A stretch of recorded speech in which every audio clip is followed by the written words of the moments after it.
Well, that's not the right overlay, nor is that. Or is that? This is what happens when you don't have your Stream Deck set up. Well, we'll set it up later. So, today is not a game day. Today is a little baby stream day. A little baby stream where we'll be talking about some news and development in regards to the game, in regards to the channel, in regards to the tabletop, and in regards to possible upcoming content on this channel. So 4 major subjects. First things first is let's talk a little bit about game development this year. Game development has been exponential. It's been incredible. We have a new composer who's actually talented and has produced some great works already for us. We've got a lot of things. And so here we have before you is a beautiful little treat. This is a picture of the upcoming Wrath of the Firstborn cover art. The clouds look stunning. I'm surprised they're already just entered painty phase. But yes, it is quite glorious, quite incredible. Unspeakably amazing is the words I would use. Anything that would sound or make us sound almost divine is acceptable. Borderline on ascendant. But either way, game has been developing and developing very nicely. Can't show you too much, but things have developed in the right direction. With the help of a new composer, help of additional art time, because we've been able to push artists into essentially quasi full-time for most of them, like Carlos, Robin, Sala, and Robert, our composer, are working almost relatively regularly on the project now. This is great. Now, if we could just magically come up with, a lot more money, we could get our first programmer working almost full-time. Oh, we're getting there, chat. We're grinding there. It's going to be a long journey indeed. But yes, things are escalating. The development is moving faster and faster and faster along. This is very good. Can't say too much in regards to the closed testy stuff yet, because again, that's still far off. But I can say that the game is getting nice and thick with code, mechanics, and all sorts of features. And occasionally a bug here and there that needs to be squished, but that's nothing out of the ordinary. But yes. So that kind of wraps up the game stuff. I can't go too much into detail with that. It's mostly just the song pieces coming along. And it looks absolutely spec-fucking-tacular. But, yeah, so the next topic we'll be moving into is channel stuff. Channel changes and other channel bits coming. So as you've probably already noticed by now, I'm going to pull up a picture, a little picture for chat, because you have seen it already. At least you saw it yesterday. New channel assets are in development, which is excellent. So these new channel assets basically just include, these characters we have on the left side. We'll be getting one for all the major characters in the channel. These are done by Indio. I've had to take him off work on the game. But by the way, Indio is actually almost borderline full-time, working for us now regularly, thanks to you guys. Oh, if you only knew the amount of money I toss into the fire every day. Oh, it's an incredible amount, but by God, that fire produces stuff, okay? It actually makes things. But yes, very, very nice. So yeah, these are coming along. Expect the thumbnails to get better and better. So we've got one for Archoli, we have one for Babette, and we'll be getting ones for the other caricatures as well. These will be very nice. These will help make the thumbnails look much better. Now, the other thing you'll be getting as well, or in a way you'll be getting, that is new, is going to be the revamped and improved portraits. I'm very excited about those. Those will be coming after all the channel banner stuff is done, which has a little bit more to go. I'm paying Indio everything I have that's left, basically, to get him to go full-time into producing as many of these as possible. But yes, this is going to go incredibly well. So the talkie icons will be getting revamped, all of them, including the idols as well as the talking. The one thing that'll change will be that, well, actually 2 things that'll change. One, the personas, they won't all look kind of samey. They're all going to have unique expressions based on the character they represent, or the personality they represent, to help flesh out the soul of it a bit more. The other thing you'll notice is that there'll be 5 to 7, we'll see, That's the ballpark number I'm throwing out there. Different variations to the talking. Whereas before you had one idle and one talking, you will have then 5 different idles, or not 5 different idles, 5 different talking. So that will be quite impressive. That'll be more expressive, it'll be more interesting to look at, and lots of incredible things on that front. Finally going full VTuber? No. We're going PNG tuber to the next fucking level. Get over it, brother Strato. Thank you for the donation. Are you finally going full 3D? God, no. That would look atrocious. I have tastes, Joey. I have tastes. And we have class here. Disgusting. 3D. Get out. We've had it up to here with your crappy thing. But yes, moving on. That is the new revamped stuff that'll be coming through the chat icons. That has reset the audio level for that. That is atrocious. I hate Windows 10 so fucking much. Well, at least I'll never miss a super chat. But the... what else has it reset? Oh, terrible. Whatever, the audio is working, so I'm not going to complain too much. Oh, that'd be the one thing that would really bother me. GIFTuber? We've considered that. But that's actually just too expensive and too much time. We'll be doing PNGs because it's simpler, easier, peasier. But moving onwards. So, that kind of wraps up the new channel art elements, I guess you could say. By and large, you can check the new descriptions for updated descriptions. Our channel descriptions have been updated to include credits, relisting of people. You'll notice that the old streams are still going to have that for a bit. I know Disco's going to change some of them, but I'm probably going to go back to at least the beginning of the year and just change them all to that. And then anything else not, because different people worked on this channel before then, and it'd be weird to just erase people out of the credits. And I don't want to do that, so we'll be leaving it. The credits haven't changed actually since like 2018, so... Or is it 2018? Yeah. In fact, they've actually been sort of stuck in that sort of like place that they've been. So yeah, check the channel credits. That lists more people in there now. People who have actually worked on the channel or work on it actively. It doesn't list every art asset or unique asset in the credits, but it's basically the major people, which I can actually pull up on stream here for your little chat eyeballs to see. Also, all the icons have been removed out of this one because Restream does that. I will be updating it later. But yes, you can see the different personas of people who are involved, and if you want to get a hold of them, how to contact them, they're also on the Discord server. You can see Sala, various other artists who are involved with the project, or the channel project, which is Project Recognition. But yes, it is quite nice. Figured it's a nice way to give other people into the credits a little bit more references.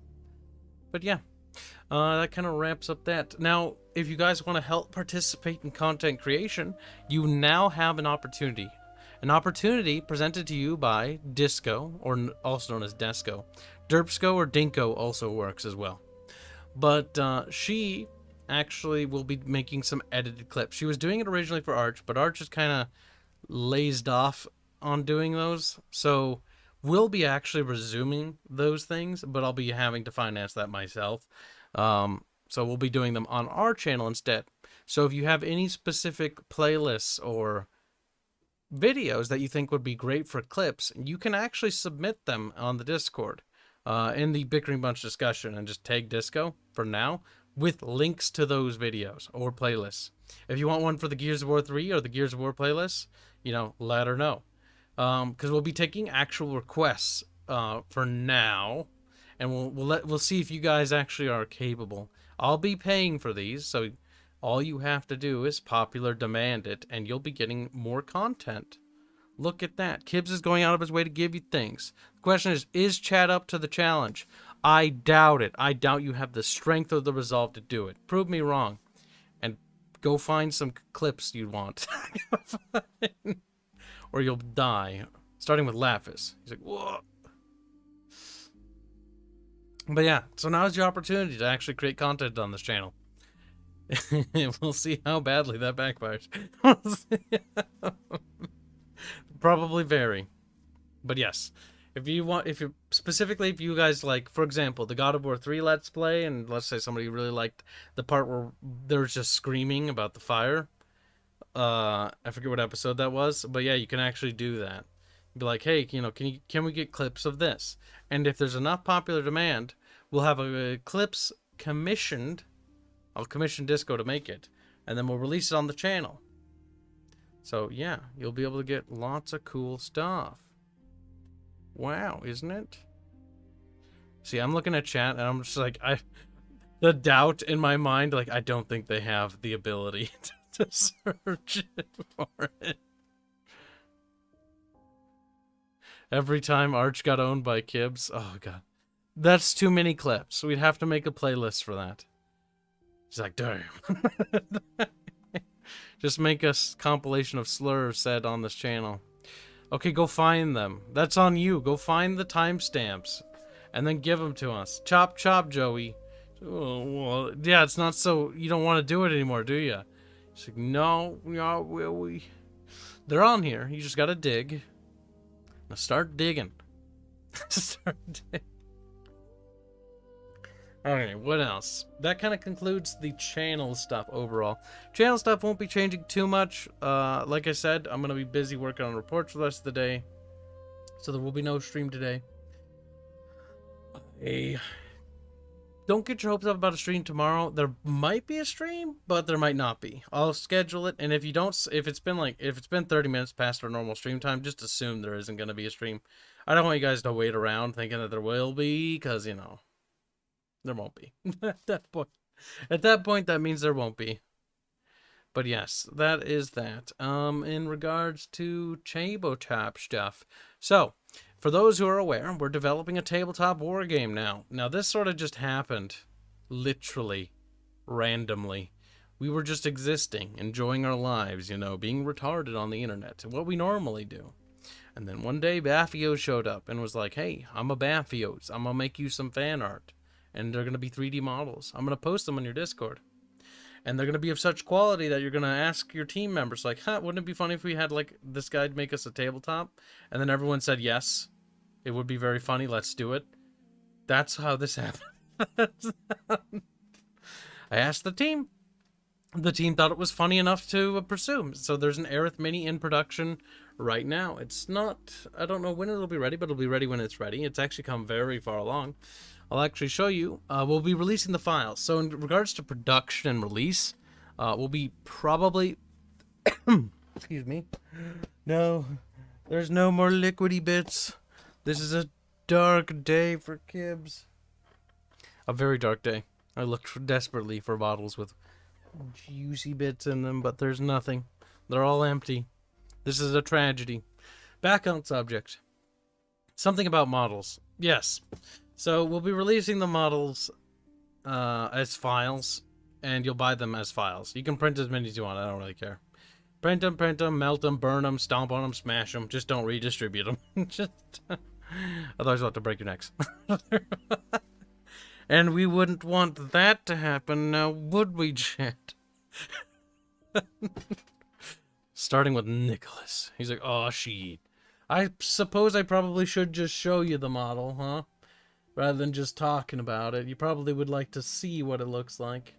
I suppose you may see what it looks like. You have my permission, Jet. Not that you really needed it, because I already posted it publicly.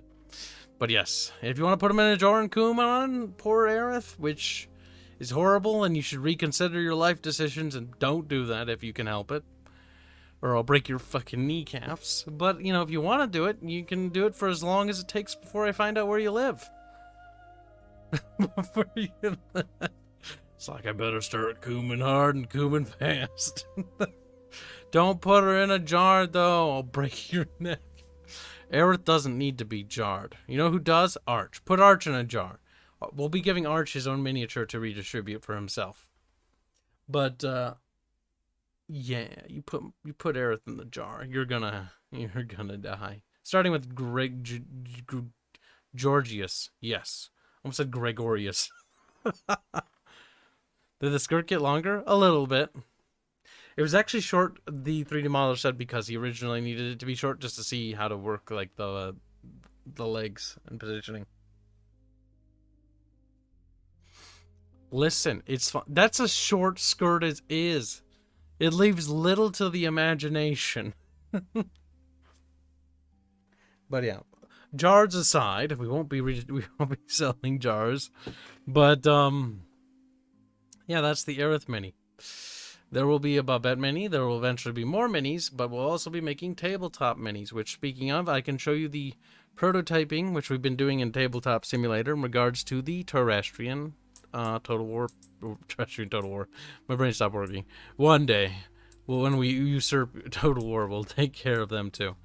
But here is a bunch of tests. We've been testing the Terrestrial War stuff. Reusing art assets, actually. Look at us, lazy little bastards, reusing art assets. Some of you may recognize these from the Warfare presentation. That's because they are from the Warfare presentation. They're the exact same picture. They were never meant to be used for this, but it so happens that they actually look amazing.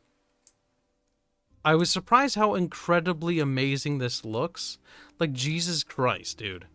Like, what the hell? Like, we're so cool. Like, literally, fuck everyone else. We're better than them. Like, what the hell? Like, this is gonna give me a superiority complex. That looks too fucking cool, and I hate it. I hate how cool that looks. It's incredible. It's amazing. I don't even have words for how amazing that looks. It's ridiculous. God, he really did a really good job with that can. I love the wooden wheels. They look so great. But, still. It blows my friggin' minds off. It blows my friggin' mind off completely. I can close that now. But yes, that is the tabletop. Now, we've been also expanding the team a little bit. We got Baffio's working. We got other artists working full-time. We've got another artist.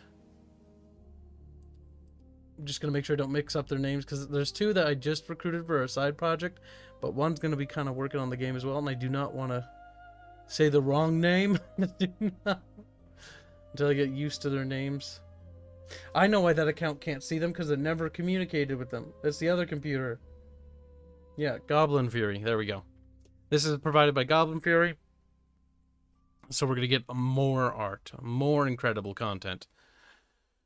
But yes, it looks quite fucking amazing. You have a cute little Celeste. This is actually test pieced. And then just to sort of mimic Sala's style, to see if they could pull it off well enough so we could actually get some art in the similar vein. And they actually, you know, they can pull it off. Not many artists can actually do that. So hats off to him. Sala's not an easy artist to mimic, or even sort of follow suit with the same style. Sala's skills are beyond measure. It's quite the challenge.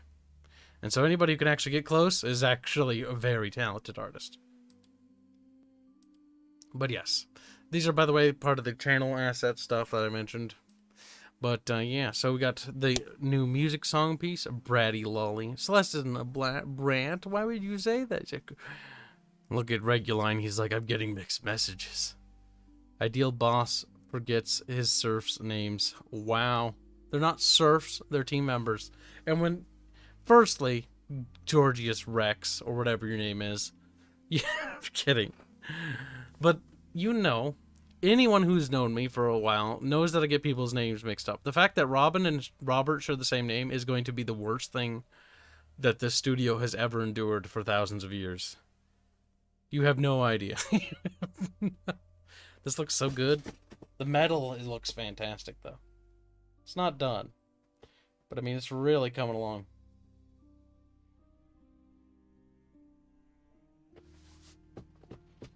But yes.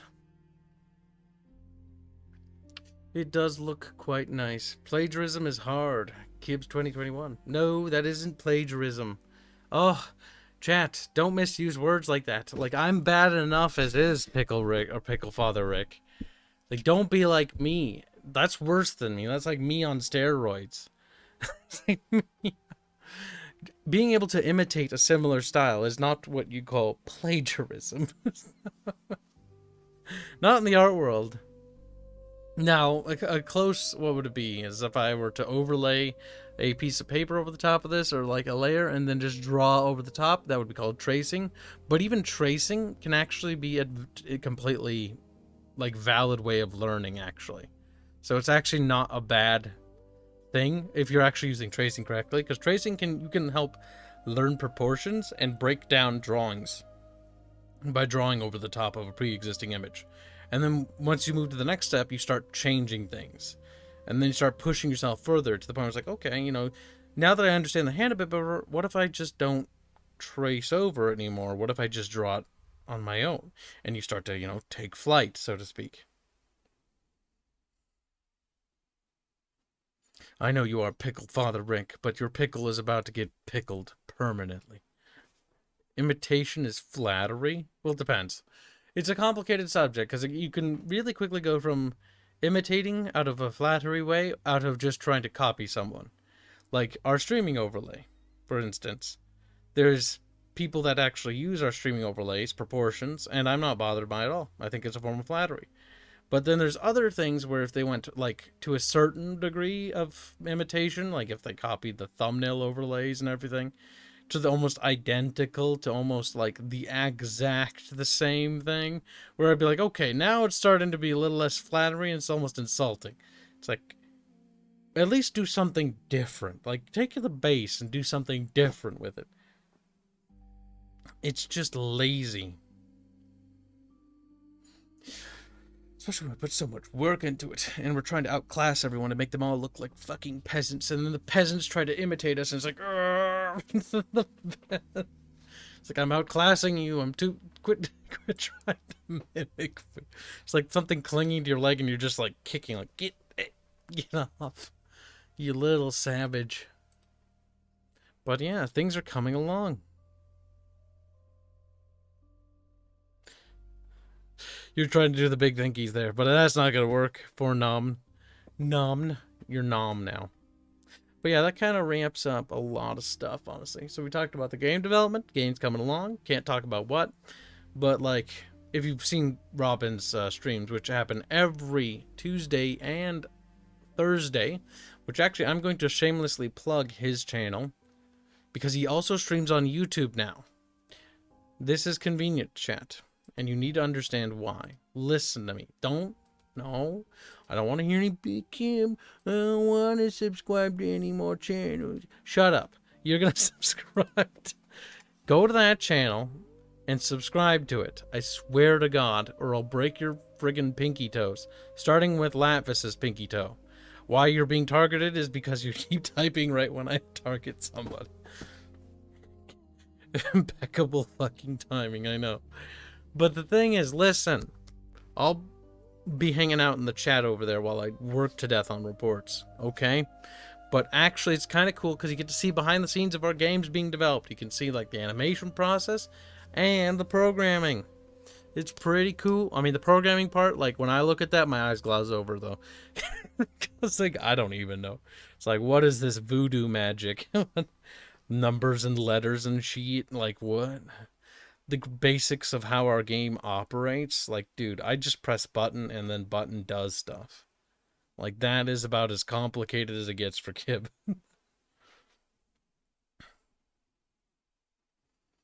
Well, I tried to shill my animator's channel to hopefully get more people interested in the animations and whatnot. But I think I gave him at least one more sub.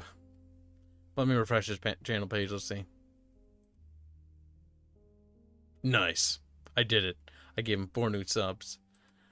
Real groundbreaking here. But yes, these happen every weekend, relatively around the morning. So you can see, like, the animation stuff done. You can see the programming and whatnot. And you can just watch Robin be mad, because Robin gets mad, and watching his soul break every time the game breaks or something in our game causes issues. Like, you should have seen it. When he was working on the buildings, right? So that's when a sprite enters a building, that the walls become transparent so you can see inside the building. Like almost like a toy house, you know, where you can see inside the little person that you put inside. But if you put a character behind the wall outside the building, you know, then the building has to disappear so you can see the character. Simple enough. You made doors. Simple enough. Doors open, closed, character can go in. Once the door's closed, you can't see inside.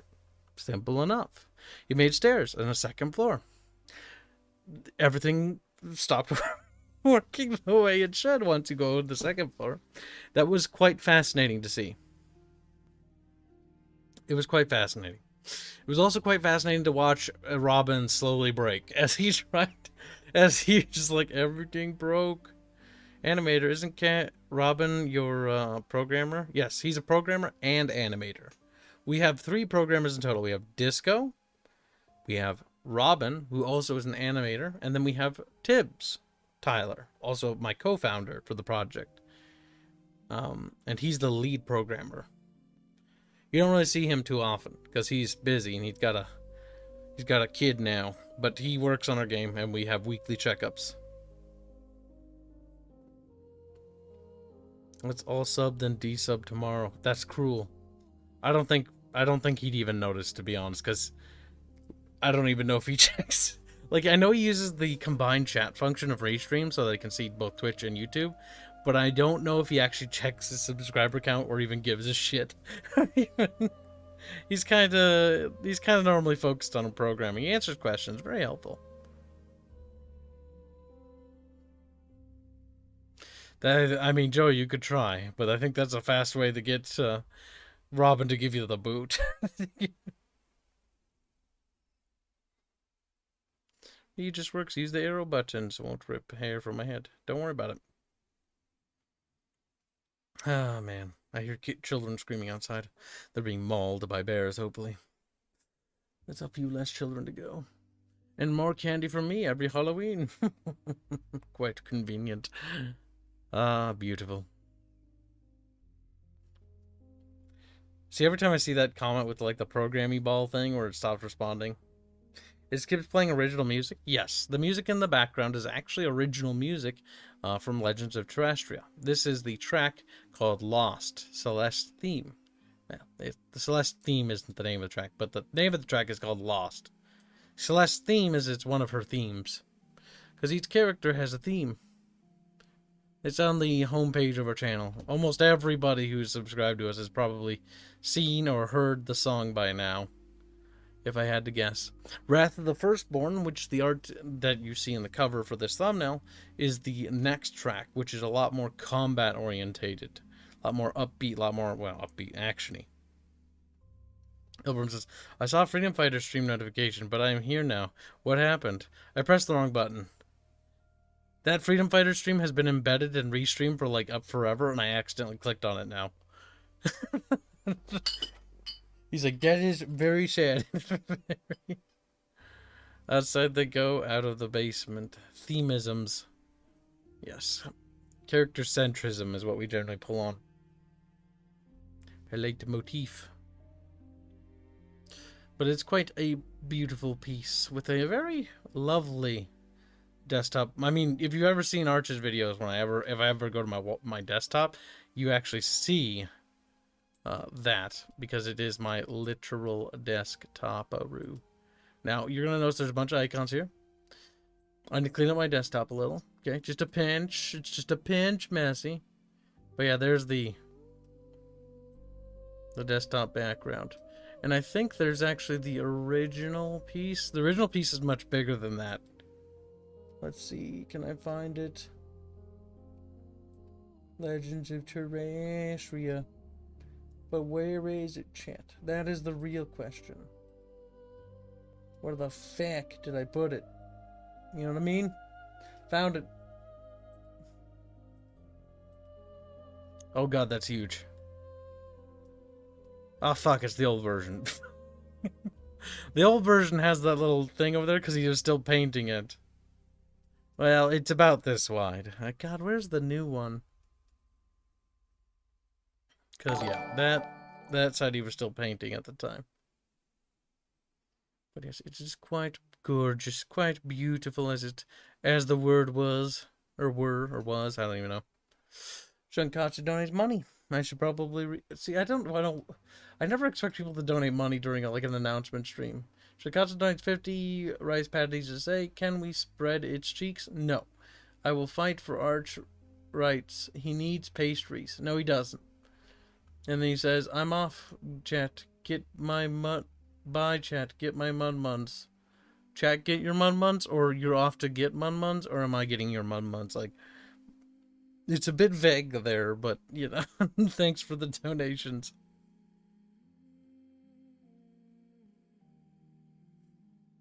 Celeste song. Everyone spells her name wrong. It's not Celeste with an E at the end. It's a T. It's a T. To be fair, autocorrect, like, everything hates her name. Because every time I type it in, it would change it to Celeste with an E at the end. It'd be like, stop it. And the autocorrect's like, no. And I'd be like, learn this name. And it's like, okay. And then I type in Celeste again and it adds an E. I'm like, son of a bitch. Every goddamn time, chat. Every goddamn time. Damn, though. We're, like, incredible. Like, we're amazing. Like, I don't even know how cool we are. Jesus Christ. We're so cool, chat. If only I could just stumble on a fortune, and then you could really see how cool we really are. As I just dump money into the game. Into the pit you go. Into the pit. Celeste is a name, though. Yes, Celeste with an E is a name. But that's still not how you spell her name. It'd be like spelling Aya, not Aya. Like A-I-A is how you spell Aya's name. Aya Vala. Just like Krondri is Vala, because that is their last name. So did you make spelling mistake and just run with it? No. I don't think I've ever done that in regards to naming anything. Generally, it's actually annoying because you try to come up with you come up with a name after working with vowels for about an hour until you get something that sort of rolls off the tongue in a nice way. And you're like, I like the way that sounds. And you're like, okie doke. And then you try to work it in there, and then fucking autocorrect comes in and is like, you mean French fries? It's like, no. That's right, chat. You continue to misspell the literal. I don't even know. Look at her. Like, why would you misspell her name? Like, she looks very lost. Very confused. Almost retarded. In terms of adorableness. How is it spelled in the Astrian writing system? Writing system? You think I have that fleshed out yet? Oh, give me like $1 million and I can lock myself in my apartment for like a fucking month and I'll have it fleshed out. But it's gonna, like, developing a proper linguistic system is not easy. Well, no, it's not hard, but it's very time consuming. Like, you need a lot of time to work it over, and you need to mull it over too.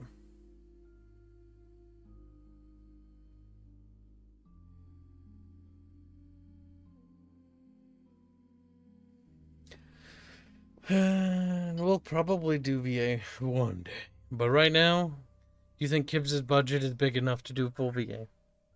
And if any you answer yes, tell me how you think I get that money, so I can try to figure out how to get that money.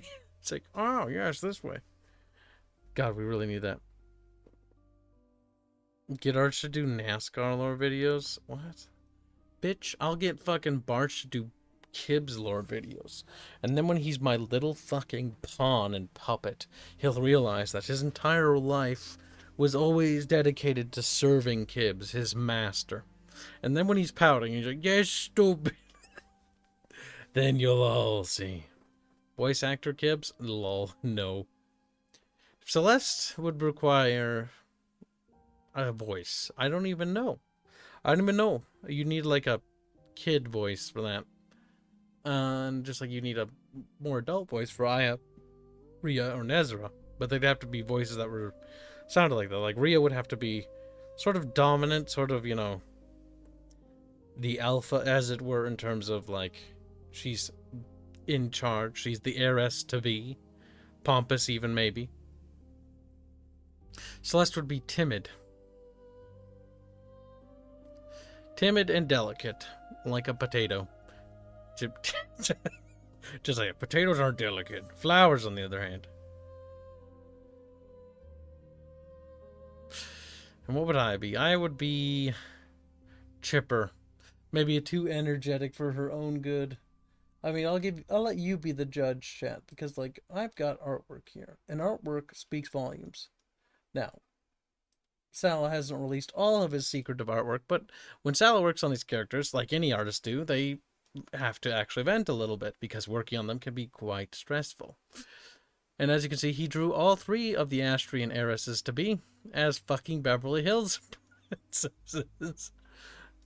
To be fair, I think they turned out actually remarkably good, all things considered.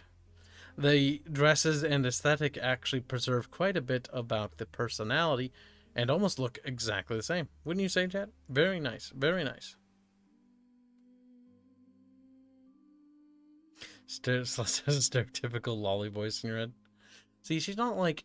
What? She's not like that. She's not like 6. She's 12 or something like that. If I remember the top of me head right.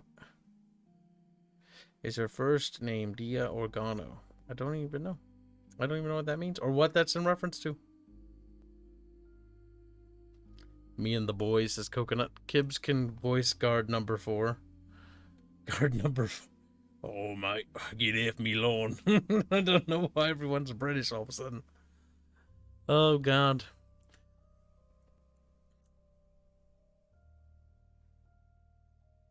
Totally Spies.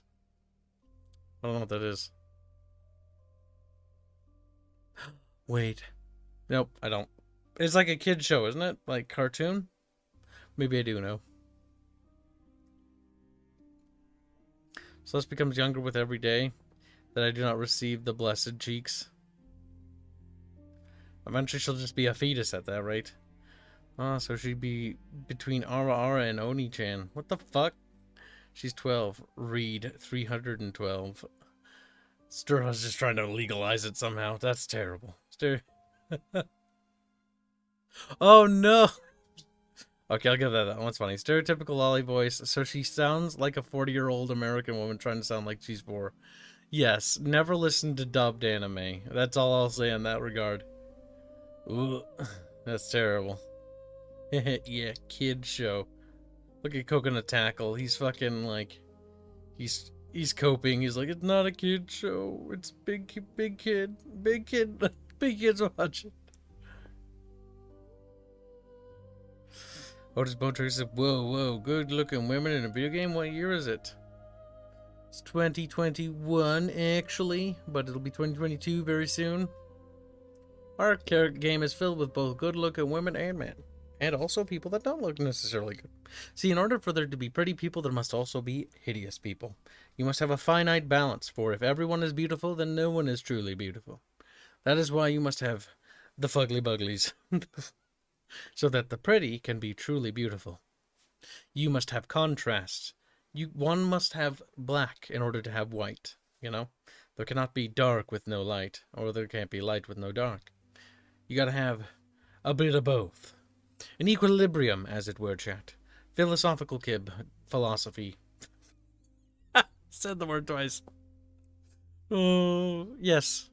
But I believe in a balance sort of thing. Where you have a bit of everything, so that there's always variety in flavor.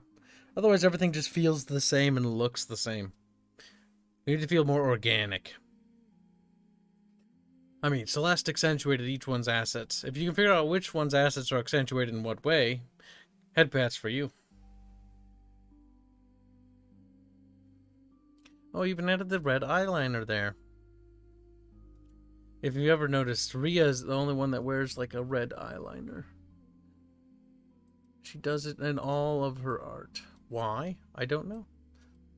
That's for chat to find out. We're the ugly ducklings in the game. Oh boy, don't make me dig them out. These ones aren't even secret. I just don't think anybody remembered them. Load faster. Christ. Canonized characters. Scroll up. Yes, Daddy Terrestria. What's there not to love with Daddy Terrestria, okay? Mind you, the 5th, and it's very important. House Nataclisius may be one of the smallest in terms of landowning, but they are by far the wealthiest. And let's just say they have quite the delicate or veritable palate over there because they have so much variety when it comes to their food. Terrestria. We have a sword model even. Now, why does he have a sword? Well, you know. He may not be able to necessarily use it, but at least he has one. All the house lords, I almost said horse lords, have their own weapon, or a weapon of fine craftsmanship. Now that's a chat. Yeah, you think our game's only one? Yeah, this is Terrestria. Naticlisius. Of House Naticlisius. He's the 5th in one of the younger houses, all things considered. They are a bit different, though it is a colony of the Astrian Empire. Oh my god, I don't even remember his daughter's name. Ah, Alexa. Thank you, Sala, for naming the file name correctly.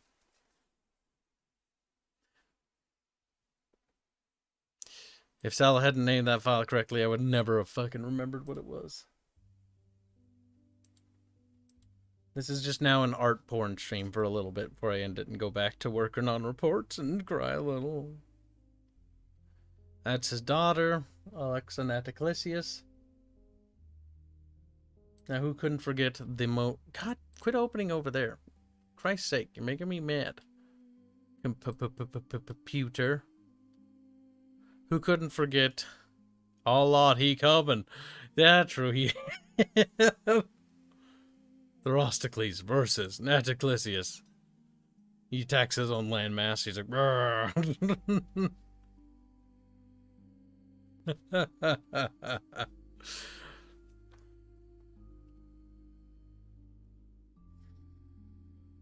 Southern Astrians. You can actually see a differential in the aesthetic between. Sally, you son of a bitch. Look at the file. The more you learn, chat. His name, the file name is Fancy. See, sometimes Sala will leave the file names as what. Like Nezra's Nestle in like a lot of the files. Nezra's the darker haired sister with the vibrant, like, amber eyes. And she is named, or her file name often is called Nestle. But the fact that fucking Sala remembered to name it fucking Fatsy.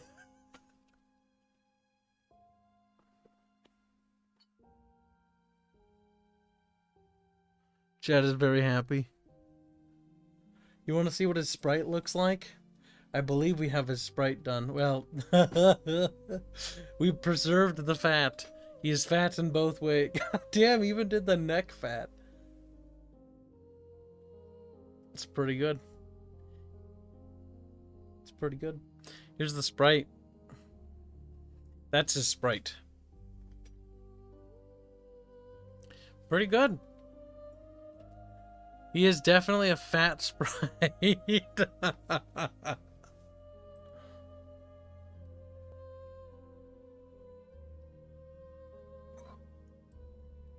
Here's an older concept of him and his daughter. He just looks so derpy. Just a blob. Oh Lord, he come. Yeah, no, he's actually very big. He's a big man. He's also tall. Because his daughter's not... Alexa's not that young. There's everyone's favorite fucking MILF. Actually, she's second favorite, because, in the Kanar series, Hera was actually fairly popular. Or was it Hera? What's her name? I don't remember. Two of the quote-unquote MILFy characters were popular there. But this one's alive in the current era. God damn, these characters look so cool. I forget how fucking cool our characters are. Our artists are so good. Now, don't be deceived. Aranos is the daughter of... Oh my god, what is your name? I'm starting to forget names. Naplia. Napliatorius. Aranos and... Oh god, the little shit.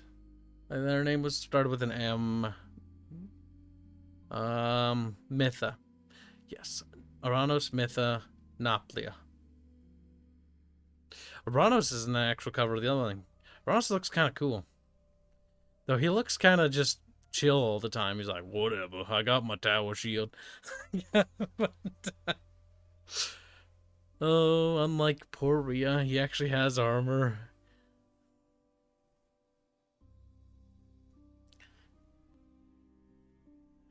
God damn it, chat.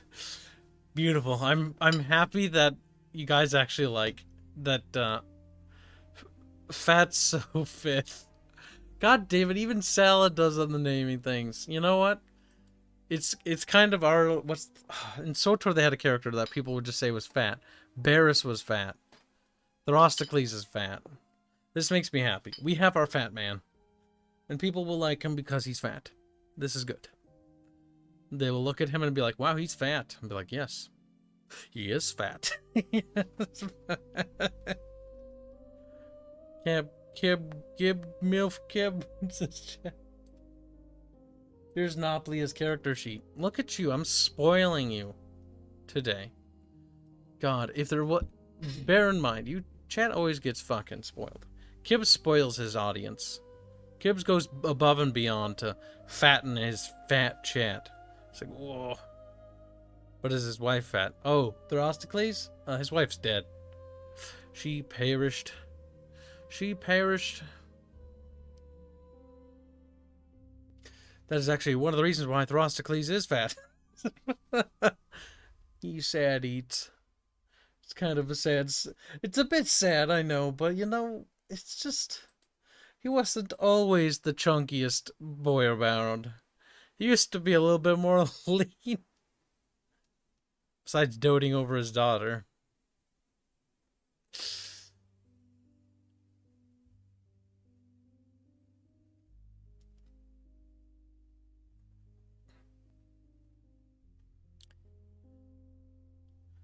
Damn, Jen. She died from you sat on her then. Oh, chat, you make me happy. I can't wait to see you guys play the games and say I can't wait for you guys to see the game and start commenting on the characters and making fun of them or talking about them. That'll be fun. That will be fun, chat. This is so much fun. Oh god, too bad I don't have any characters that look kind of silly. I mean, maybe you can find something to make fun of. I don't doubt you guys can't. You can figure something out. You're clever.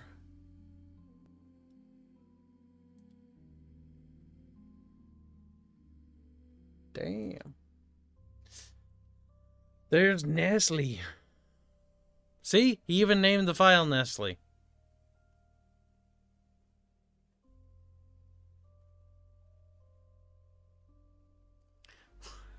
There's fucking Soybean Man. Soybean Man with his soybean questions. You know the answer to these soybean. Either you're stoned out of your gourd or you're just a soy boy.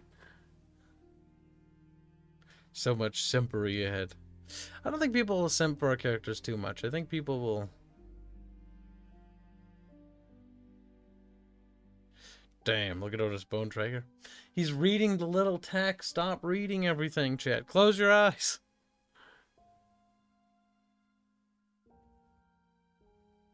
I hope this is the one where we fixed the design of the crossbow, because there was a glaring problem with it last time. That we had to fix. Oh yeah, I think it was the bar. Something to do with the foot bar. Because you can see the foot bar right there. Listen. Nezra, she's not a pushover, but she's not very strong, so... Crossbows have little cranks, so it helps. Versus a bow, because bows are very difficult to use. Crossbow can do a lot of the heavy thing, especially with little crank. You don't need to be super strong to wield a crossbow. Nestle will be your endgame waifu. See, Nezra gets not a lot of love, nor a lot of attention. She's kind of the... which is weird, because she actually plays a pivotal role in the story, just like her other sisters do.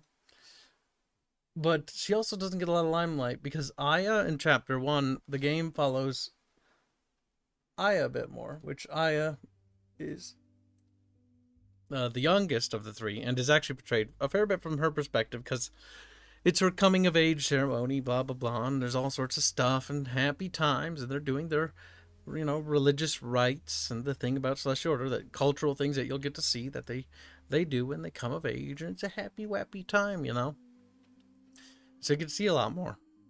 I say that, see a lot more, and then I look at the design. It's like, damn.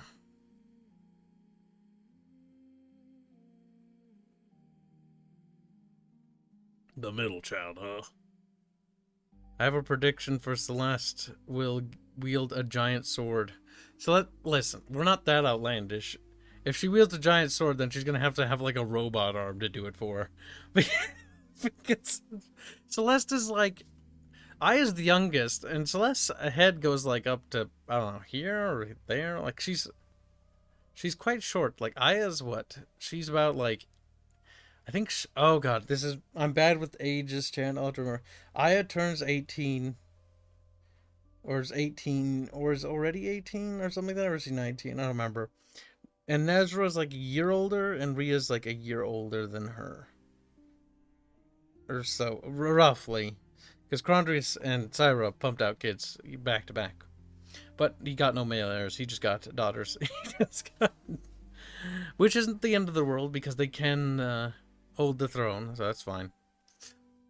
I forget what the technical term is for when they marry. The male basically adopts the name of the female companion.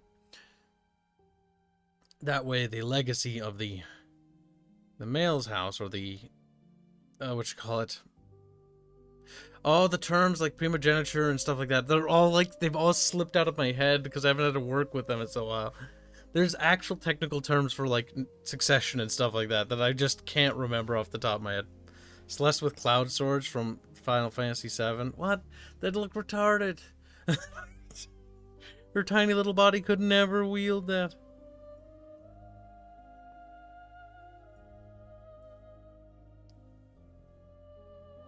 Good thing all of the daughters are very good looking.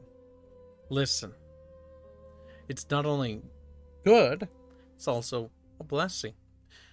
You can also marry them off to make alliances. Goodbye. Cheswick, what? No! Good. King consort. Oh, is that the term? I can't remember. Cognetic succession. That sounds familiar. I need to reread up the technical succession terms. Like primogeniture, cognetic succession, etc. Because I forget what the Astrian Empire technically is, because they can have female rulers. It's just generally the male is normally chosen before the female. I forget. It's not like the end of the world. It's not like there'll be a civil war over it. Maybe. A turtle shield. Did you see they changed the word phylactery from Pathfinder because it was culturally inappropriate? I mean, if we use the word phylactery, which I don't know if we have phylacteries, the Astrians don't make use of any sort of phylactery-based thing, so not the Astrians. But maybe if you go out west, we're still going to use the word phylactery, if there is, because I don't really care. Fuck your feelings. If you don't like it, don't buy it. Prince consort. Usually, if he's named the king, he has a higher rank, and that's a no for the ruling family. You know, I would like to have a stream where we just discuss like feudal terms, so that I could learn from chat things that I don't know, because I imagine I would learn something actually, and be like, oh, okay, that expands my basic knowledge. Agnatic, cognatic. Ah, so it's an agnatic, cognatic, male preference, but women can do in the absence of male heir. Yes, that is true. See, look at chat, fucking being useful as hell. Fuck. My little encyclopedia. Thank you, very helpful. But yeah, I don't remember the technical terms. Oh, but it'd be really cool, because I actually wrote it down somewhere, but I think it's in the archive documentation. Because I've recently created a new 2020 folder since the beginning of 2020. The reason why is because I just wanted to separate the stuff that was older from the stuff that was reworked because there were some changes from the lore that I changed. I changed how magic worked, and the what was the last update? The Calamity update. Because the Calamity lore update was huge, and it changed how magic and like the ethereal plane and the mortal plane work and realms, and how that there's different ethereal planes actually, and they're separate. And the reason why these pocket bubbles of ethereal planes needed to be created was because I needed it so that different religions could have their own bubbles, so that they weren't all just one giant fucking mess. So we had to break up the ethereal planes a little bit. And how they created, how they were born, stuff like that. So much stuff was created. The Calamity lore update was a nice, refreshing thing. Kibs is outsourcing his Googling to chat? Fuck. See, oh man. If I could force chat to all sign NDAs and, like, have guns to held to their head so that if they ever whispered a word about the spoilers, I would just do that. I would have chat fucking tied to their chairs and worked to death. But you know who I do that with instead? Ketchup, aka Hanse, and Bubbles, also known as Chubby Fat Bub, and Fairbear, also known as Jerbear. Get a German bear. Huh? Got him. I got him because it makes sense and it's funny. So magic from religion. Yes and no. Yes. Both. What is the other part? I'm not telling. But the word phylactery comes from the Jewish for protective vessel. But it's like the word lich used to come from the word for corpse, a word we don't use anymore. So using these old words is quite cute and quite cool. But they're English words. I do like the word of phylactery, though. Phylactery just sounds cool. Phylactery. That sounds cool. I like the way that rolls off the tongue, don't you? Fairbjorn. Nice. Phylactery. Phylactery. Phylactery. Yeah, I like it. I like it.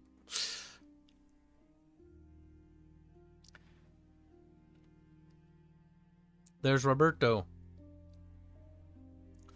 Music boy. I can... Soon I'm gonna have to end this and go back to work. I pushed my little break as long as I can. What is the technology level of your world? This question has been asked many, many times.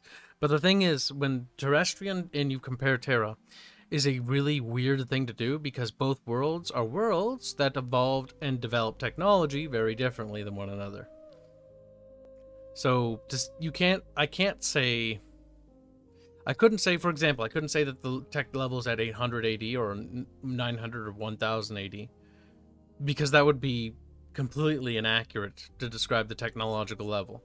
Because certain things were invented in certain orders and differently on Terrestria. Now, it's not like major changes, but the order in which they were invented wasn't the exact same order in which things were invented in ours. Like, for example, they have Galeas's type of ship. It's one with the little rows and the little oars and the little sails. You'll find those fairly common.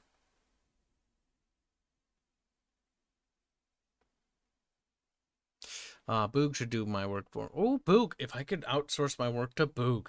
Boog, come here. There's my little Carlos. Look at him. Carlos is another one of our little art boys. He's hiding. Carlita, or Carlittle. See? It's a catchy nickname. But idea of the lich, of magical creature... comes from Slavic myth of Koshti. Look at that little Latvian spilling his Latvian secrets. It's an autismo obsession project, Boog. Gib can do that. Can I? Do I have the right permission? Those side openings. Boog, you like Aya, don't you? You like her, don't you? Good, good, yes. Be infatuated with the beauty of our characters. Oh god, Rhea doesn't have a character sheet. This is tragic. She does, but not here. I'm checking the canonized character section and there's no Rhea.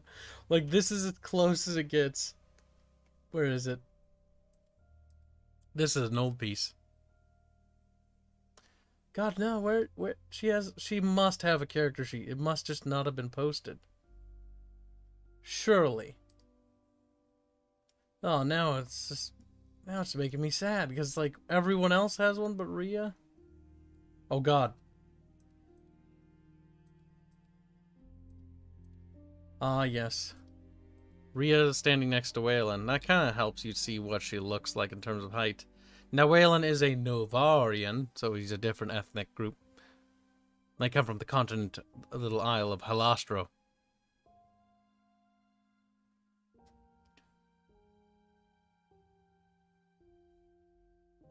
He has developed... Oh, he's so cool. You've come so far, little Waylon. Oh. Now, the real question is... Where the fuck is Rhea?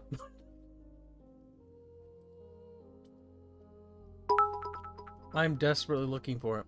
Get a reel, it gives 100 bits. Say, quick, Kibs, recap what I've missed. That's what the VOD is for. I basically went over 4 different changes with the channel, or 4 different updates. Game development in the beginning, channel stuff, disco stuff, and tabletop stuff. Now, what's disco stuff, you ask? That's just because disco offered to help with doing edits, but I'll be paying her sort of commission per. And so people can actually nominate a Let's Play or a specific video that they want edited. And if there's enough push to get it, I'll actually pay for Disco to actually make a clips version of it. And then we'll release it so that they'll have clipped highlight reels, basically. So if you want highlight reels, we'll get it. The fuck, does he have guns? Yes, he does. Bear in mind, some of the art is really out of date. And it was before we had figured out what sort of gunpowder weapons did exist. So if it looks flintlock, it's not. That has changed. As fancy-pantsy as it gets is early matchlock. I'm really looking for Rhea here, and I'm having a hard time finding him. We're in 2019. This is the development of the Nefir experiment sprite. He has been in use in the early build of the game. Oh, Jesus Christ, help me. This is before the combat overhaul. I hated this. You have no idea, chat. This looks like a mobile game. It's terrible. It's absolutely garbage.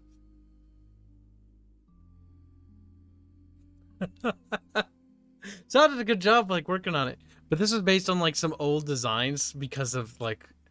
It's a long story, and I really don't want to talk about it because I hated designing this, and I hated everything about this. I loathe it. And I loathe it to this day, and I will loathe it for all eternity, I think. Oh God, where is Rhea? I'm scrolling and scrolling, and I find earlier versions of Nezra. Like, Nezra has gone through some changes, chat, okay? Like, a lot of changes. It looks like Advanced Wars.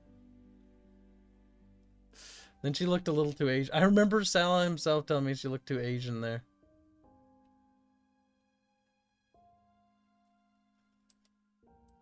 Yeah, Nezra was hard. Like, Rhea and I came together, and Nezra was just an absolute little bitch. Like, to figure out, because this is what she looked like now. Here's one submission by Rennerade for her. Not bad. This one's actually a little closer, but the design is a bit wrong because we still need the lighter fabrics. But it had the crossbow idea right.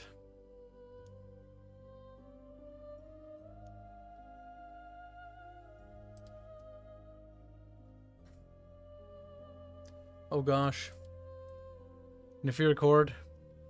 Early into their designs. Dude, the Nefir Accord are fucking cool. Like, you guys don't get to see enough of the horse boys. Well, horse boys. We'll just have to see about that. Now, I'm looking, chat, and I've been scrolling, and I'm almost to 2018, and I still can't find Rhea for the life of me. I'm starting to doubt there was ever a Rhea to begin with.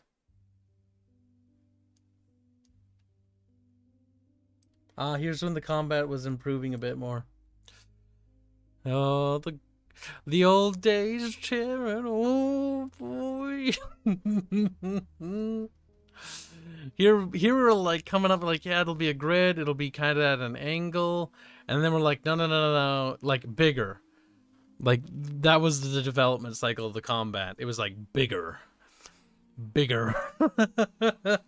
it got bigger and bigger and bigger and bigger and bigger. This is ancient art though.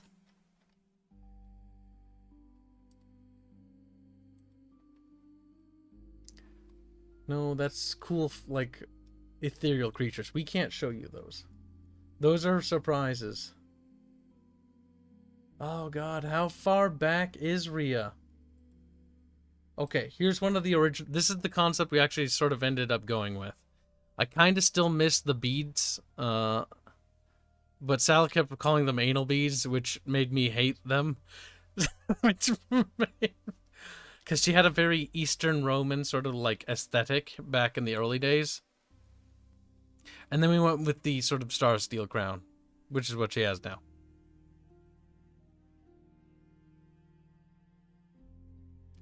But yes.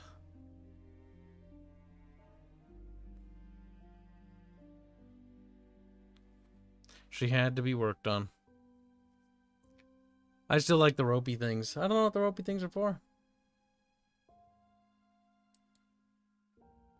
Look at this. This is her old sprite.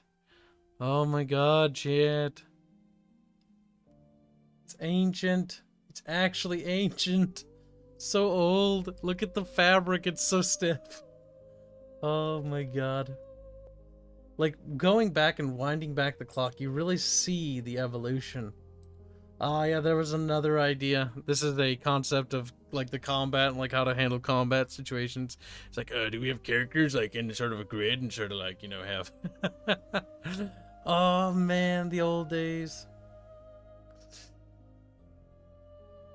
How far back are we now, game? Or world? What's the year date? 2019 still, Christ. Here you can see Rhea, her very original sprite. Good God. She went through some serious changes, chat, like Christ almighty. Yeah, once we figured out Rhea was the big question. Tackling her was difficult, but once we had achieved it, like, we truly figured it out. Like, this is one of my favorite early sketches of Rhea when we started working on her. Like, it just has such a good, like, posture, but I just like the armored arm. Final Fantasy music plays.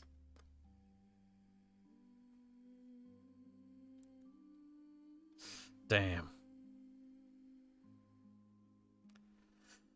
Oh, look at all that stuff, chat. These are things that not very many people get to see. Here you can see the various crowns. When we finally were like, okay, well, you like a star steel crown. And all the knobs and bits. I'm not gonna lie. I hated the knobs. Like, any of the knobs and bits, like, they just didn't click with me. I was like, no. No. It just didn't like it. We sort of ended up, like, this is where we started coming down the line, which led to where she was at. But man, it took some time.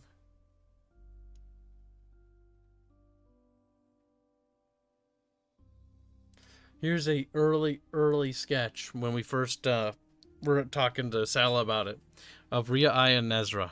And you know, you can kind of see them all. Now, I know that this wasn't originally Rhea, and I think Sala had this one to be Rhea, but we actually had this one be the root inspiration for Rhea. Aya stayed the same, and then this one became the root inspiration for Nezra. And that's where we worked from. This is one of the absolute earliest sketches. Anything before was from the previous group we worked with, which didn't amount to much. It didn't lead in the direction we wanted to go. But yes, there's some sketches. Some sketches, chat. Can you believe the progress? Can you believe? Oh my god. There she is. There's our little I can't say empress, heiress to be. For her to be empress, that would be very bad. Very sad. But the thing is, yeah, look at that. Fuck. You have come a long way. And you used to have a lot less clothes than this, too. Aya is actually the one that you're actually really right, Joey. She didn't change that much.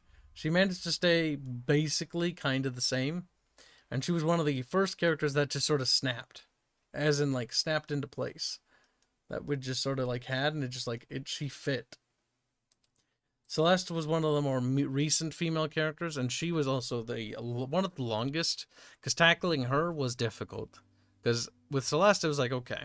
With other characters, you generally design characters around these things that you can't say, but you generally design them so that, you know, the core characters should be likable. They should be very visually pleasant to look at in some way or another. Whether they have, like, cool battle scars, or they have, you know, these cool, like, cyborg arms or whatever, or whether they're just pretty or whatnot, or handsome.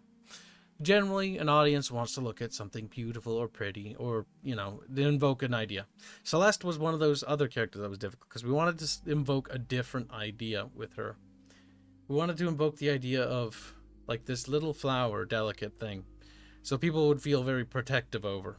And the initial release was actually very positive. When people first saw her, they were like, oh my god, if you kill her, I'll break your neck. And I'm like, that's the kind of response we want to see. I mean, don't break my neck, though, but, you know. But that is a good, healthy response. In a way. Like, things as they come together. Like, oh, man. Things are always coming together. Well, you guys don't get to always see the stuff that comes together, because often I always imagine the audience views it as like, God, you know, this is my paranoia. It's like coming in where it's like they're seeing, like, some stuff happen, but they have, like, no idea. Like, it's like, is it moving? Like, are they actually doing anything? Like, is anything getting done? Am I giving money, or is it just actually going into nothing? And I always want to be able to show things as they assemble, as the ideas come to life, as things begin to connect, as, you know, layer upon layer of each aspect of buildings become more in depth and become, you know, greater to form a greater whole, as it were. This is our first zone, chat. When it's ready, the test build will take place here. It'll take forever to get finished, but it's coming along. It's coming along. It's singing a song, chat. Actually, I don't know if it's singing along in the same way that Rhea is selling carrots, but, you know, whatever. You know, Rhea could sell carrots. She's pretty. People will buy her carrots. Pretty girl selling pretty carrots. So why did you do this? They're all dead because of you. Me. Ha ha ha ha. Knife goes stab. Murderer.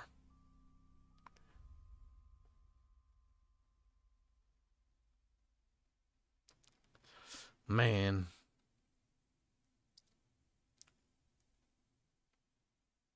Oh god, I thought somebody mentioned time travel and I was like, eek. Hedges and cover mechanics. Nothing like that in the game as of yet, because there aren't that many characters with ranged weapons. I miss Chonky Aerith, says Robert. Listen, Chonky Fat Box Aerith. I don't even know where she is, actually. Fuck if I know. Is she in concept art? Or Animations Whip? No. No way in hell. Chat's seen this. This is actually super out of date, but honestly, I might ask Robin to update it when we make a few more characters, because, like, man, our sprite list of all the sprite characters looks so cool. Look at the designs, though. They're just so good. Like, Sala and Carlos and excuse me, Robin, the animator, did a really good job. Like, they translated so well into sprites. Like, it was always, I know Sala and I were a little worried that, you know, some of the details might not translate well into the sprite format, but, like, they translated so well. We have such a fantastic animator. Like, they just look so solid. The color palette, the vibrancy, the dynamic look, the variation and variety of characters. You have so many unique little characters. Everybody always notices the little Zambu on the left. Look, we had to have some fantasy stuff line up. Listen, you leave him alone, okay? He's had enough. He doesn't need you to criticize him the way you did you criticize Throsticles. Chat's already ganging up to bully him. Glow in the dark noise $2 say Chonk Aerith is Kibs. No! That's not true. It's impossible. We even have height variations. Rhea standing next to the house captain of the Palatina guard, the house guard of House Vala. The Captain Tiano. Is that battle art? Battle art? What is battle art, Gunner? Speak plainly, or be forever at peace?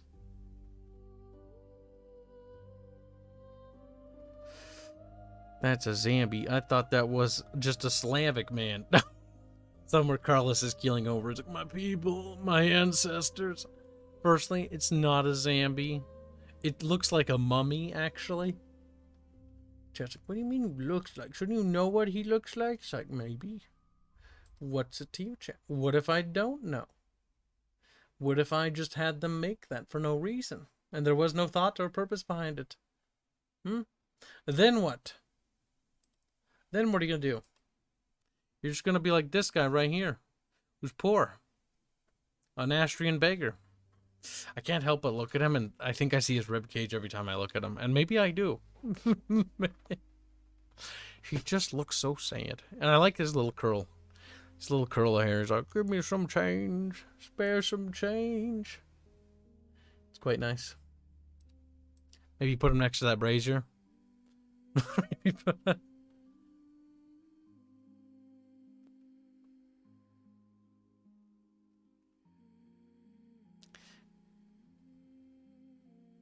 Is spirit art just a higher number of pixel art?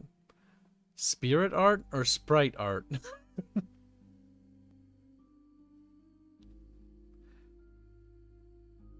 There's my little dinko. By the way, just a reminder now that I've got a bigger audience here. Do be sure to go to the Bickering Bunch discussions in our Discord server. Link any timestamps or anything that you find funny that you want to see into a clip, and let us know what kind of clips you'd like to see, because helping us find the stuff that you guys find amusing will help us and help Disco make awesome clips and highlight reels, which will be really cool.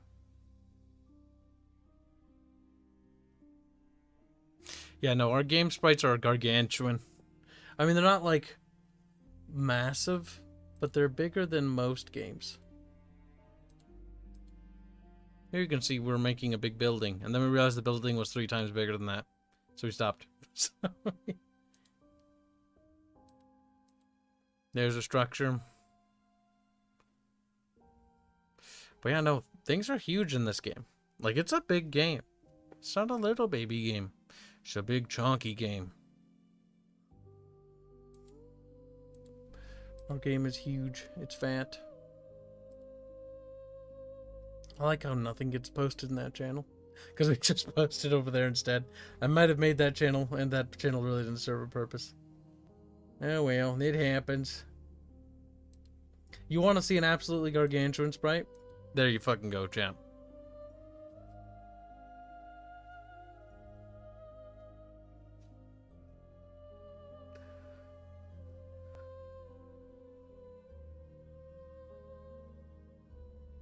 Look at that. Look at how big it is.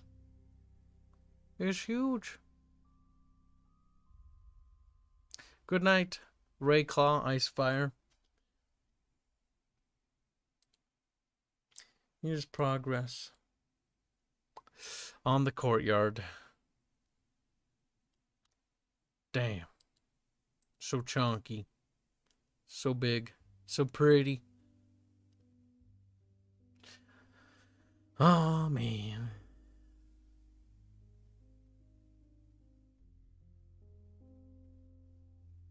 These are big.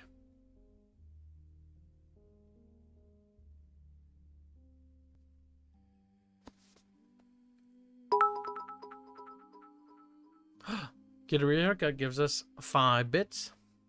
I think I can go. How much are you using existing methods and techniques, and how much are you making new things from scratch with the AI world, programming, etc., and the UI?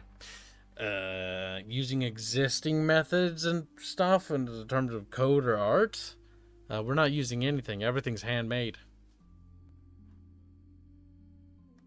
Now, if you're talking about taking root inspiration from code, yeah, no, the code's handmade. All of it. By hand. By the little fingers of Disco and Robin and Tyler. They're doing it all they're doing it all. They're doing it all. The user interface, all of it was Disco. Everything, like all the little buttons, being able to move the buttons, being able to have windows, even having a window, even having a UI, all of that was Disco's programming. Just like, you know, Robin with the building, like moving in and out of buildings, moving outside of buildings, moving behind buildings, all of it was custom code, if you want to. I don't know if the word is custom. Original code. We're not using anyone else's code.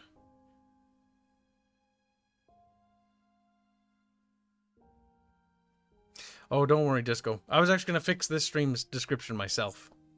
Because it is broken, because I forgot to fix it before I hit the start button. But that's easy. All I have to do is copy paste and it'll be fixed. Just steal code from smaller studios? That sounds like a stupid idea. Sounds like, even saying if you could get away with it, because how would that code make sense in the game design of what we're building? Like, that would be like a Frankenstein game. Like, the game would just be like this hodgepodge of random fucking code and mechanics that don't work together. It's also not really how code works, from what I know. You can steal it, but like to just slap that in our game and then be like, oh, it's gonna work. Like, as far as I've seen, every time they merge the code, like, I see Tyler sweating every time they merge the code. It's like, oh shit, here we go again. No problem, Dinko. Why, since sprite-based RPGs have existed since 4 decades almost. Disco is Raptor from Jurassic Park. Clever girl. Look at that. You're getting head pats, Disco. Disco does deserve head pats, chat. Disco does a lot of work for both our channel overlays, for our chat, or Discord. Actually, yeah, in the chat, actually. It's quite nice. Oven20 says, Bethesda wants to sue the company for copying their code. They use the same bug in their game as evidence of the stolen code. Yeah, we generally have a policy not to use any external code whatsoever. All code is built by hand. Because, yes, you can be actually sued if you use someone else's code. It's actually... Now, there is some code that technically is legal to use, and there's actually available for free use and whatnot. But, like, to take code out of, like, a game, like, that is illegal. Unless you have, like, a proper authentication or authorization to do so. And then copy and paste that into your game, yeah, you can't do that. If that's found out, you will be sued. And honestly, rightfully so, because you're basically taking someone else's hard work and stealing it. In regards to the other questions, yes, a lot of these RP... Actually, no, wrong. There is no RPG that exists that's like our RPG. There's only one. It's ours. Ours needs special code and special systems because we have special mechanics that don't work like any other RPG. We do have a special snowflake of a game here. And it's very unique, actually. Very unique. There isn't really a game quite like what we're making. Now, there are games similar to, definitely. But in the same vein of what we're doing, no. Nothing like it. Not that I'm aware of. That also is one thing bearing in mind that I don't like JRPGs, so I don't really play them too much. So maybe they do exist, but I wouldn't have the faintest friggin' clue if they did. The kind of game we're making is for like a genre that, in my opinion, has been neglected and dead and barren for eons. Now, whether that's for good reason, or, which I hope not, or whether that's because, you know, time's moved on. What the kind of game we're making was kind of left behind during the age of the rise of 3D graphics. And 3D is really cool, don't get me fucking wrong. I'm not going to diss 3D because I actually love games that have 3D graphics like Halo and whatnot. And even the older Total War games use 3D and whatnot. That's awesome. In fact, our game actually technically runs in 3D. Technically. You'd never know it, but technically runs in a 3D space. Though it's just a camera pointed at a flat screen.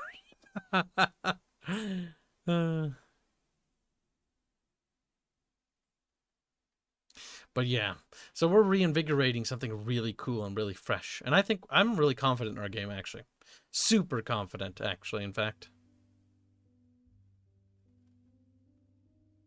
The game comes out and it's just like Undertale. I'll kill myself if that happens. Because firstly, there's nothing in the design stock that says the bosses are like beat games. Or music like boss games. I'd be like, what? Something seriously wrong has happened here. So this is like an RPG Maker game? God, no. Oh god. It hasn't happened yet. There's gonna come a point though where people ask that and I will be insulted. It hasn't happened yet, but like I can feel myself every time someone asks me like I've been punched in the stomach. Like, what? How could you possibly say that about our game? It's like an RPG Maker game. Like, oh, that's like dude, it's painful. It hurts to hear. Ew, God. Yes, if you want to know how to get under my skin, definitely keep equating it to RPG Maker. Do that. Do that a lot. I've played tons of games like that, and they're great. That's not to insult RPG Maker games either, by the way, as I begin to backpedal. But the issue is, it's not one of those games. It's a hybrid, honestly. It's a hybrid. It's a hybrid of Western and Eastern sort of ideas. There hasn't been anything quite like it, and I'm hoping that people will like it. But if you like RPGs and turn-based tactics games and whatnot, you'll probably like this game. Probably. I know some people equate it to Fire Emblem, which I don't think is a very apt description. Most because I just don't feel like the game really works that way. I can see where the comparison can be made, though. And I've seen other people equate it to XCOM. That one always confuses me a little bit, because XCOM is a very procedural game in terms of design. And our game doesn't really have procedural elements, because everything's scripted. Like, if there's a path B, we wrote path B. If there's a path B23, we wrote path B23. I didn't want to waste the time with developing procedural things because I had so many grand ideas. I might as well, instead of leave that to a procedural generation for the chance that it might make something beautifully wonderful, I'll just do it myself.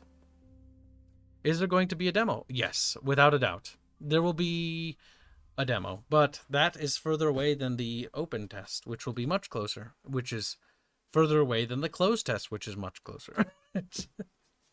We're going to be entering closed testing once I'm satisfied, and not just myself, but the entire team. Because we want, after various discussions, we want to reach a certain point when we're happy with the presentation, and that when we play the test build ourselves, we're like, yeah, this demonstrates every core fundamental principle of what we want people to play when they play the combat build.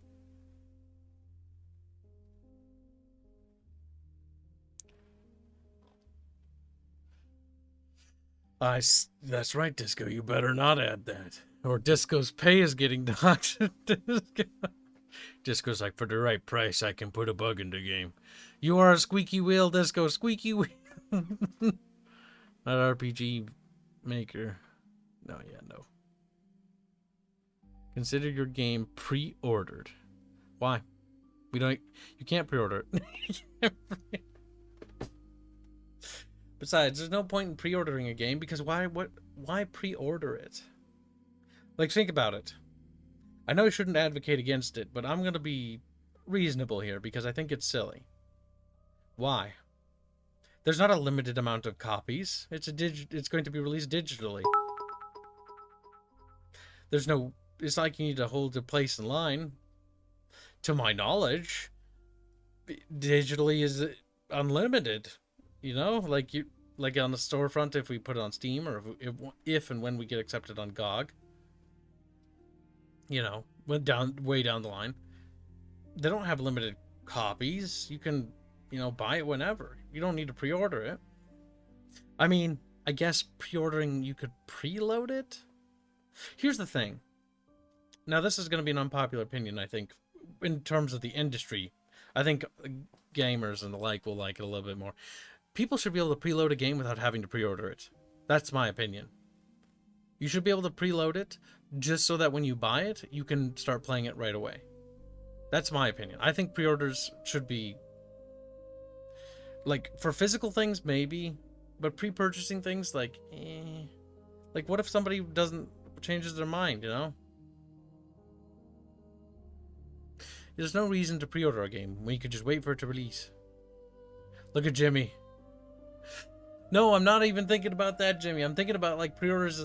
This is a tangent. Now, let me have my tangent in peace. You know, there's a really cool guy on YouTube that I actually am I very much like. I like how he thinks a lot, actually. He inspires me a great deal. What's his name? I need to find him. I need to find him. Hold on. I think you should watch this guy, because this guy, like, he's inspired me to think about my game differently as well, because you learn. It's not like I had these ideas by myself. Like, you get inspired. Bubbles and other people in Disco, they inspire me too. They contribute to, like, how I think things should be done. Without them, I wouldn't think the way I do. But there's also someone in particular on YouTube who has helped contribute a lot in this field. And I don't forget his name, but, Ross. I think he's Ross. Accursed Farms. This channel is fantastic. Actually fantastic. He's got a lot of ideas on how, like, things should work in regards to, like, online games as a quote-unquote service, and why they shouldn't be the way they are. You should really check out this channel. It's fantastic. And enjoyable content. I've been listening to him in the background while working today. Hi, Disco. How's Kitty? He's a brat. Damn, Kitty's a brat today. This guy's cool. Check him out, chat. Check him out. And the reason why I say check him out is because where is it? There's this one video he has where he talks about how games that are required to be online, for example, I forget. For example, let's say like World of Warcraft. World of Warcraft will eventually one day be shut down, and players should be able to access that game and be able to play it still, because they paid for it. So they should release the tools to host your own server and stuff like that. Like, it's a very ethical mindset to have, a wonderful mindset to have, I think. And I think that game developers should try to push themselves to be more ethical about it. Because I think the corporate suits that have infiltrated, they come with the territory with the success of the games industry. The suits of the industry, I'll say, have very much drained the soul from it. And I don't think the government should step in and be the one to do that, because I think that's wrong too. But I think that there should be a heavy push internally to push people to release those tools and whatnot for MMOs and stuff like that, for, say, Star Wars Galaxies Online, or the Warhammer Age of Reckoning, or you know, any MMO that's, you know, in existence, or games as a quote-unquote service, where the servers go down and the players can't access their games. Yeah, I think he's absolutely right in that regard. Ross is a cool dude, and I very much like his content. I have watched a fair bit of it, as you can see, but not all of it. And it annoys me that he hasn't made enough content, so I'm going to complain about that. This son of a bitch needs to make more videos, because I need to be amused in the background while I work. And he is failing to keep up with that demand, and I will have to kill him. But, you know, whatever. Civi's alright, but Civi is not as good as Ross. Civi's good, but he's not Ross. Does that make sense? Ross brings something to the table that has gravity to it. Civi is just an entertainer, which is still valid and still extremely important, because you need to be entertained when it comes to content creators. But I need somebody with gravity and weight behind what they're saying. Somebody with ideas, somebody with vision. And Ross actually has vision and ideas, and I like that. I like watching people with vision and ideas. So if you have more channels like Ross, please send them to my DMs. I want people with vision and dreams and aspiration and ideas. People like that are nice to listen to. That's the kind of content I like to consume. I like to listen to fellow dreamers, as it were. Or visionaries. But yeah, our game. Why isn't it done? Disco. Finish it. No kid. Disco, no, don't put bugs in. Shit, bugs, here we go. And there goes the UI again. Weep, weep.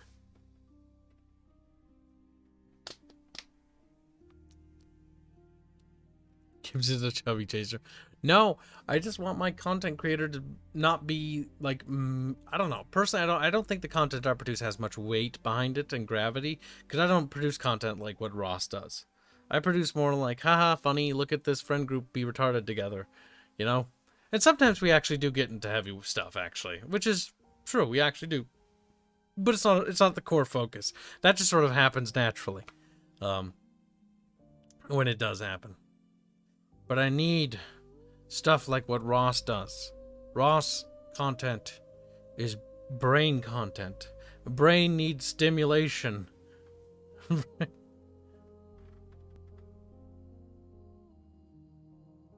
Ah, yes, games as a service is fraud. I believe I listened to that video from Ross's. That one was good.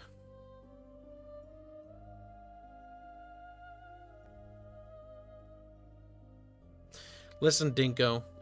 Once chat forks over £2,000 a month, on average, then Disco can code full-time for us. You heard him, chat. Get mine in sulfur. Get mine in sulfur. One day, Disco will be able to hire you full-time. Sadly, when I look at the pocketbook, that time is not now, sadly. We're pushed to our limit with our artists, but when we do, it'll be grand. It'll be grand. You'd have a programmer full-time would be fucking amazing. It would actually make a difference. Disco, you need to move to a third world country. Because that way the cost of living is cheaper there. This is why I'm able to hire Sala and Carlos full-time. Because they live in countries that aren't necessarily, like, highly expensive. And the cost of living, so what I pay them, which is a decent, actually, an honestly good wage, is actually, like, a really good job over there. So I feel like, yeah, I'm giving them a top squeak job, like, the best.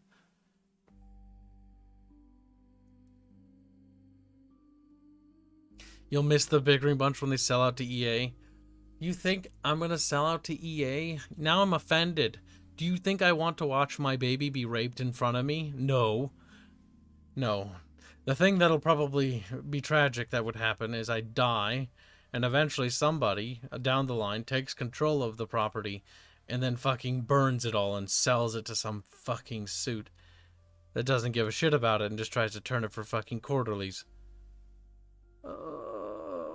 That's why, I don't know. Something has to be done to prevent that. I don't know what, but something.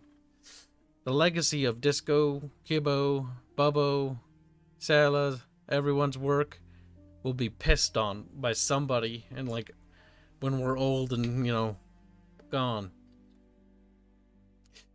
I want people to enjoy this forever.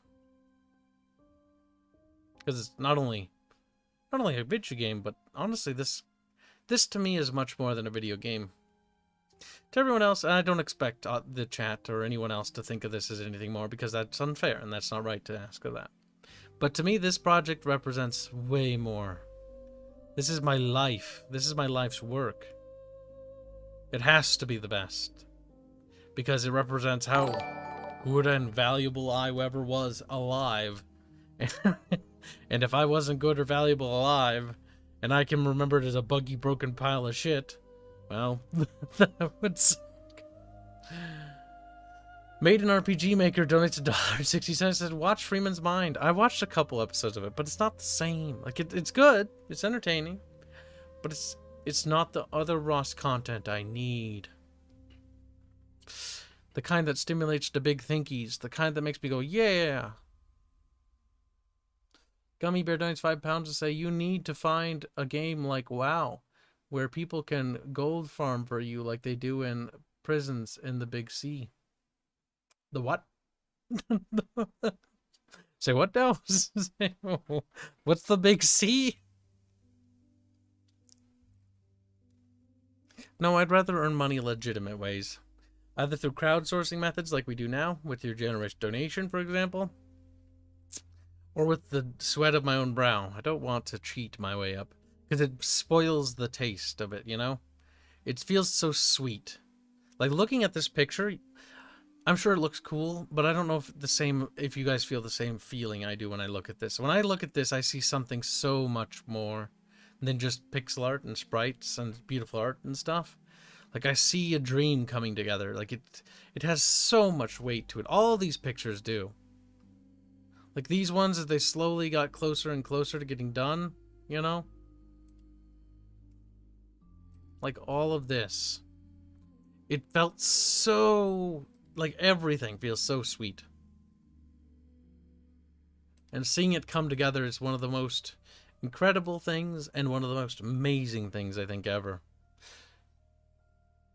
Because you just really feel it. And you just feel it. Feel that you're actually making progress towards that dream. That great vision that seems so out of reach, so impossible to make, becomes so close that you can almost reach out and touch it. Like you can feel it. And I know we're gonna make it now. It feels like it's destined to. And it's only destined to because, well, I put the money into it and the time with the work and the job I do every month. And because of all the team members putting in all their heart and soul into it and the art and all that. And I'm able to pay them. And because chat actually supports us, whether through viewership, whether through donation, or whether through just simply, you know, hitting like or even commenting or just simply engaging with the chat. Like, it all helps. Everything is a step closer on that great journey. And it's coming together, and there's absolutely nothing but, well, ourselves that can actually make that stop if we wanted to. It's so fucking cool. I don't even have words for it. I remember being a little kid every day, and I remember being so frustrated and being like, God, I really want to make a game, but I don't know how. I don't know how to code. I don't know how to write. I don't know how to do anything. I just want to make a game. And then I'd try and I'd read. I'd download. I printed out the entire like documentation on like some sort of like game design thing. And I remember the teachers got mad because I printed out like over, was it 600 pages of stuff? And I read through it, and I was like, I still don't know nothing. I was invited to the Green Light Summit because I had connections through my family. And I attended the Green Light Summit and watched, you know, as they presented games that were canceled. That never saw the release of day, or saw the light of day. But I remember seeing the Green Light Summit and being like, wow, look at all these people who know. They know how to do it. I want to be like these people. And then, eventually, one day, Tibbs and I tried. And we tried again and again and again. And each time we tried, we failed. But each time we failed, we got a little bit closer. Until the point where, literally like in 2018, or was it 2019, I think... Might have been at the beginning of 2019. I keep thinking I mix up 2018, but I think it might actually be 2019 as the year. It was at the beginning of one of those years, but I'm pretty sure it was 19. I'm fairly certain. That's when things started to move. That's when the art started to move. Actually, you know what? I can check. If I go to the concept art section of our developer server and I scroll up to the top of year date and it says 2019, then we'll know. Upsy daisies. God, these years of progress.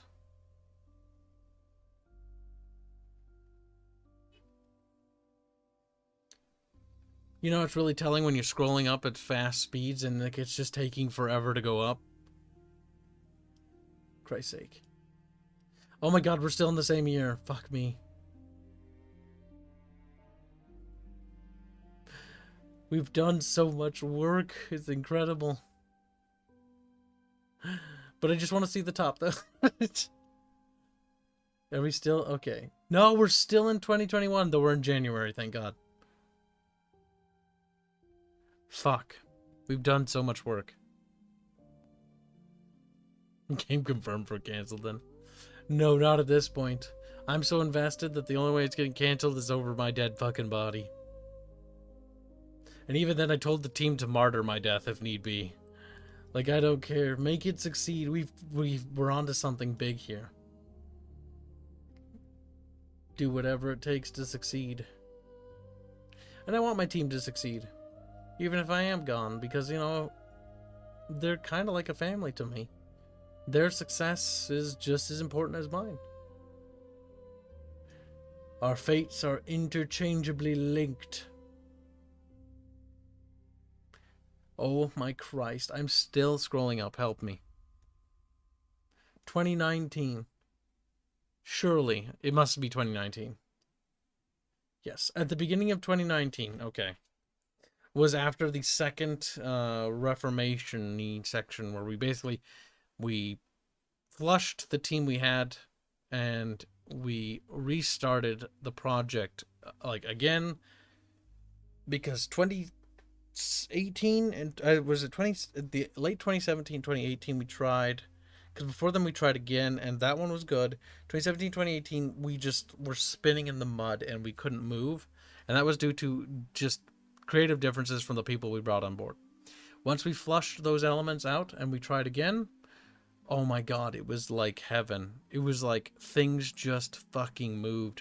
Things just moved. Like, I was like, I want character done. Character was done. And I was like, oh, I pay artist and I get character. Well, how come it wasn't like this before? How come it wasn't? You have no idea. I remember telling fucking Bubbles about it. Oh, I was like, Bubbles, I pay people and they just do it instead of backtalk. Incredible. Incredible.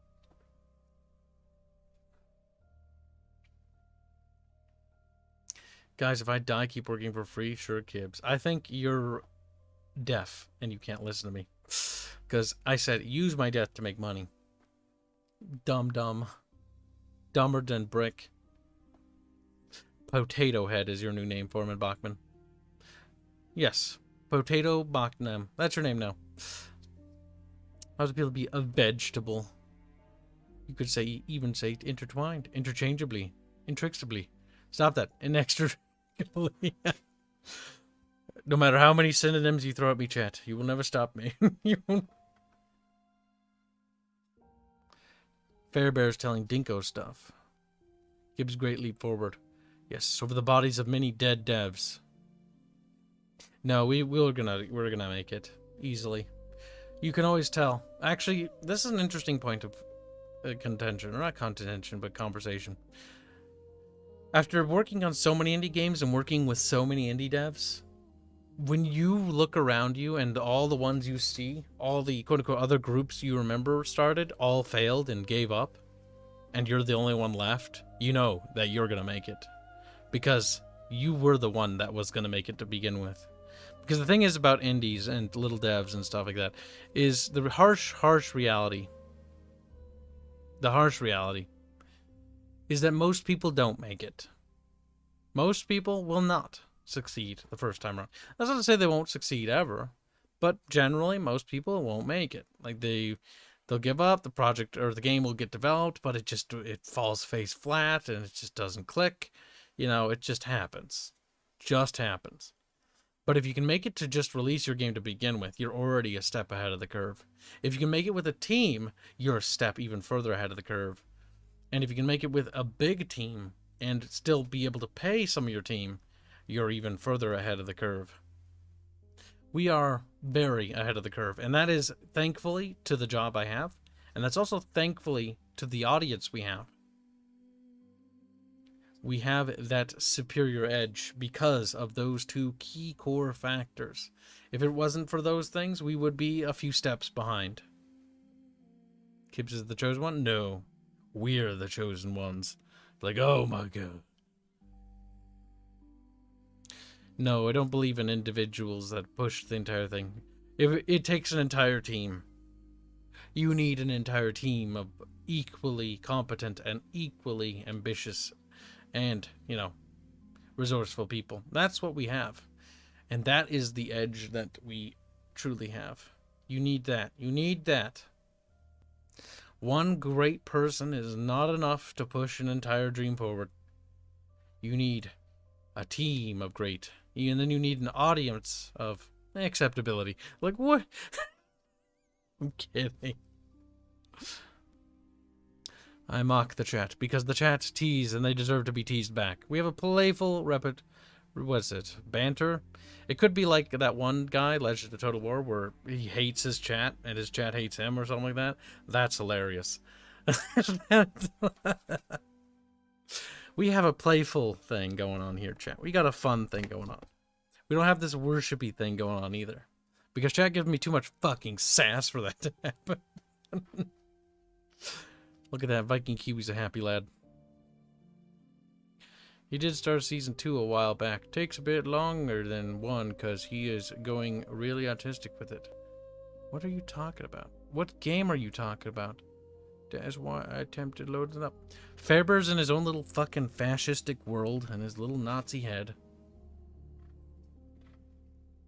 I know you reported me, Boog. You reported me for greatness. He's like, no, yes, little bit. Jamie posts pencils. But yeah, without too much delay, this was a nice little 2-hour break. We had fun chat where we just sort of hung out and looked at pictures and stuff. But I think it's over. It's time for Kibs to have fun again. Yes, fun. Fun. Chat, why are you laughing with me, chat? It's time for reports, I think. And then when those reports are defeated in battle, then we can resume streaming and fun times will resume, chat. But yeah, thanks for popping on for this wonderful update. And you got a lot more developer insight. We got to talk about fun stuff. And do something that wasn't looking at documents with hyperlinks in them. Now it's time to go look at documents with hyperlinks in them. So I'm going to go back to doing that. You guys have fun night, and I'll see you guys later. So have a good night, chat. Thanks for the mun-muns, and good night.